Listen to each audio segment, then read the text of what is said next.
అందరికీ నమస్కారం అండి. ఆంధ్రప్రదేశ్‌లో కూటమి ప్రభుత్వం అయితే పాడి రైతులు ఎవరైతే ఉన్నారో వారందరికీ ఒక పెద్ద శుభవార్త అయితే చెప్పింది.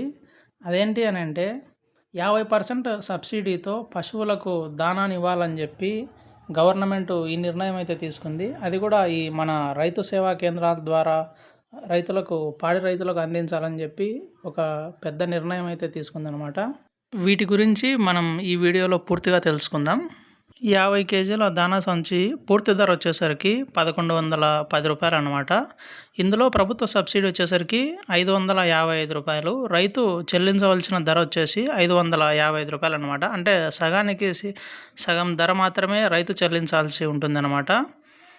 ఈ పశువుల దానాను పొందాలంటే కొన్ని కండిషన్లు అయితే ఉన్నాయి. అదేంటి అనంటే ఆ పాడి రైతు వచ్చేసరికి భారత్ పశుధన్ యాప్లో రైతు పేరు నమోదై ఉండాలి. అలాగే ఆ పాడి ఆవులకు అలాగే పాడి పశువులకు టీకాలు వేసి ఉండాలన్నమాట.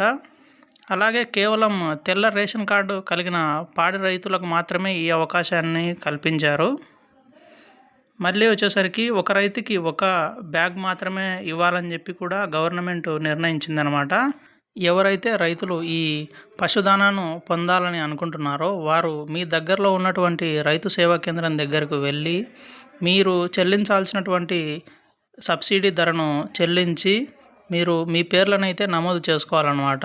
ఇలా నమోదు చేసుకున్న తర్వాత ఒక 2 లేదా 3 వారాల లోపల మీకు ఈ పశువుల దానాను అయితే అక్కడ ఉన్నటువంటి వెటర్నరీ అసిస్టెంట్ మీకు అందజేయడం జరుగుతుంది.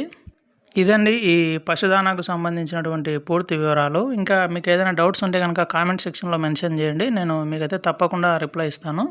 వీడియో నచ్చినట్లయితే లైక్ చేయండి. Thank you. Please subscribe my channel.